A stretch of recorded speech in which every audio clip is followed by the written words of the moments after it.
Welcome to Movie Slice. Quick fun recaps of your favorite movies. Sharp, funny, and to the point. Hit subscribe and get your perfect slice of cinema. The story Beowulf and Grendel begins in Denmark during the time of the Vikings.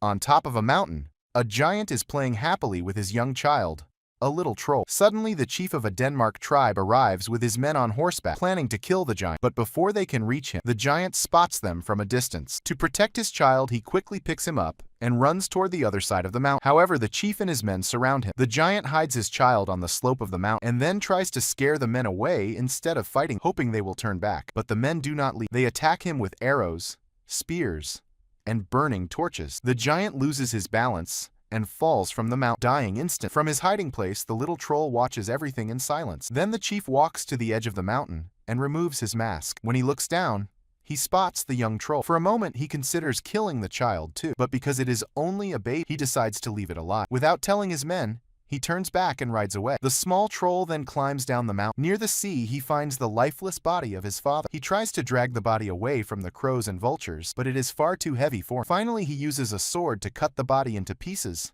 and carries them into a cave. There he hides the remains and begins living in the cave all alone. Many years pass and the troll grows up, but every day, when he looks at his father's severed head, he cries in sorrow and remembers him. Meanwhile, in the Viking tribe of Denmark, a priest performs a religious ceremony for the opening of a new tavern. He announces to the chief that the tavern is now fully ready. On the other side, the troll who has been waiting all these years to take revenge for his father finally comes out of his cave. That evening, while some Viking warriors are celebrating inside the tavern, the troll arrives. He attacks the guard outside, smashing his head, and then enters the tavern. Inside, he slaughters all the Vikings brutally. The next morning, the chief comes to the tavern with his men. The sight shocks him. The bodies of the Viking warriors who had stayed there overnight are scattered everywhere. They were all killed in a savage way. The chief asks his commander, "Where were you when this happened?" The commander replies, "I was in the village. Some young men stayed here after drinking, but I don't know who killed them so cruel." Strangely, no women or elders were harmed. Hearing this, the chief grows uneasy. After that, the scene shifts to the Vikings of Gatland, whose leader is Leo, a famous Viking warrior. As always, they set out on their ships for raids and plunder. But during their journey, the cold weather forces them to stop near Denmark. Meanwhile, that night, the Danish chief goes near the mountain with his guard and calls out, challenging the troll. But as he takes a few steps forward, the troll suddenly appears from behind and strikes the guard on the head, killing him instantly. From a distance, the chief sees this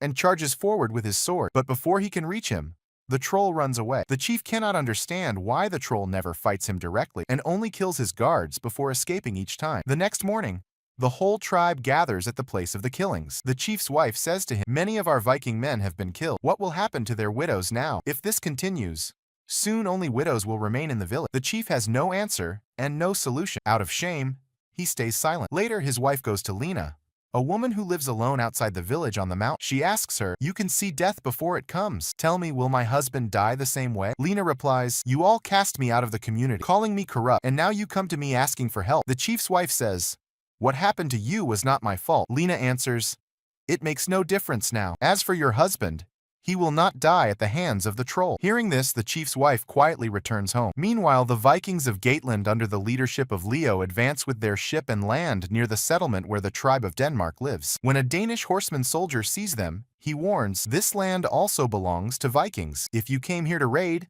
then leave at once." Leo replies, "I am Leo, the famous Viking warrior. During our journey, we only wish to rest here for a few days. We have no plans to raid." The soldier says, "We have heard much about. I will take you to meet our chief, Leo." And his men meet the chief. The chief is pleased to see him and says, "The last time I met your father, you were still a child. Now you have grown into a great warrior." Leo nods in agreement. That night, the chief arranges a feast in the tavern for Leo and his men. The chief's wife herself serves the drinks. During the feast, Leo asks, "Why are there so many widows here and so few men?" The chief tells him about the troll's nightly attacks. Hearing this, Leo says, "If the troll comes every night to kill Viking men, then from now on, my men and I will wait for him." After the party, the chief, his wife, and the others return home. But Leo and his warriors, along with a few men of the tribe, remain in the tavern. At midnight, the troll comes outside the tavern. First, he sniffs around a priest, then moves to the door, smelling to check whether the Vikings inside.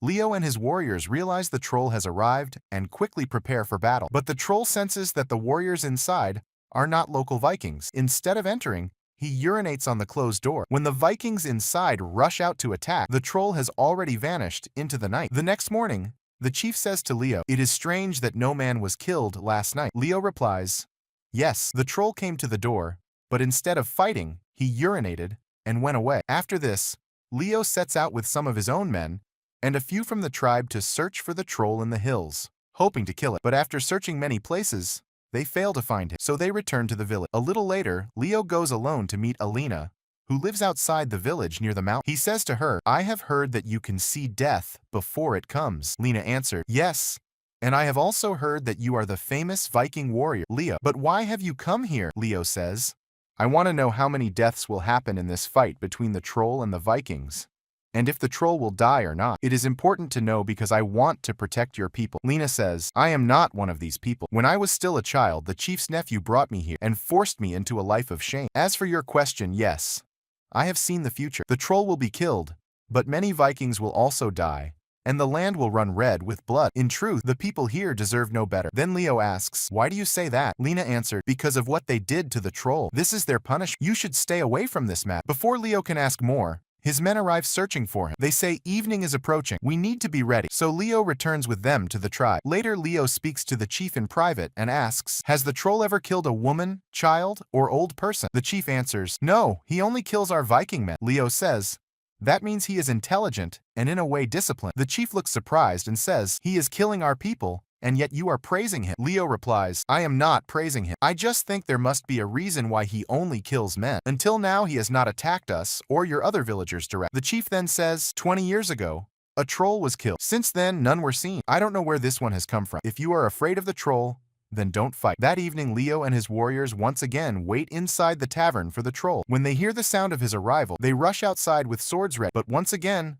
the troll is nowhere to be seen. Disappointed, they turn back toward the tavern. At that moment, the troll quietly slips out from behind the rocks and heads back to his hiding place. The next day, Leo once again goes to see Lena and asks her, "Tell me, how can the troll be killed?" Lena replies, "Why don't you just return home with your men?" Leo answers, "Before I leave, I must know how people can be freed from this troll." Then Lena takes him into her hut and throws her fortune-telling bones to try to find an answer. At that moment, Leo hears the troll's voice outside. He rushes out, but the troll, seeing him, runs away. Leo jumps on his horse and chases after. Before he can reach it, the troll climbs up the mountain. Lena also follows and arrives there. Leo calls out to the troll, "If you have courage, come face me. Why do you keep running away?" The troll answers in its own tongue. Lena understands and tells Leo, "The troll says his fight is not with you and your men have not harmed him, and that is why he has never attacked you." Hearing this, Leo is surprised and returns with Lena to her hut. There he asks, "Then why does he keep roaming around here?" Lena explains, "The chief's nephew once forced me into a sinful life, but he died in my bed. People blame me for his death and cast me out of the tribe. Since then,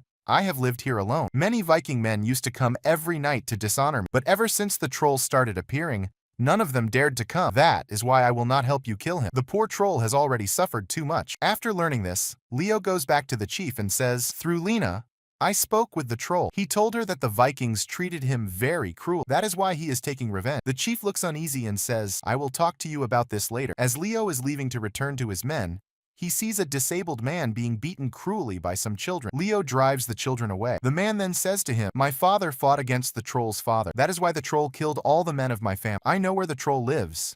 You and your warriors can go there and kill him." Hearing this, Leo and his warriors set out by boat toward the mountain where the troll's cave lies, with the disabled man guiding them. They land near the shore and climb up the mountain until they find the only entrance to the cave. One Viking tries to climb down, but his foot slips. The others quickly pull him back up. After that, none of them have the courage to go inside. Instead, they urinate near the cave entrance and begin returning to their boat. But suddenly, from beneath the water, the hidden troll lunges at the Viking who had urinated near his cave, trying to kill him. But his companions strike quick, forcing the troll to retreat back under the water. The Viking's life is saved. After this, the group goes back to the tavern and waits all night for the troll. But this time, the troll does not dare to enter. The next morning, Leo steps outside and sees that the troll has killed the crippled soldier who showed them the way to the cave. Shocked, Leo and the Vikings decide to return to the troll's cave, but this time they use the robe to reach the cave entrance. When they enter, they find strange things scattered around. One Viking breaks the skull of the troll's father and urinates on it. The troll is not there at the time, but when he returns and finds the broken skull, he immediately understands who entered his cave. Seeing the insult to his father,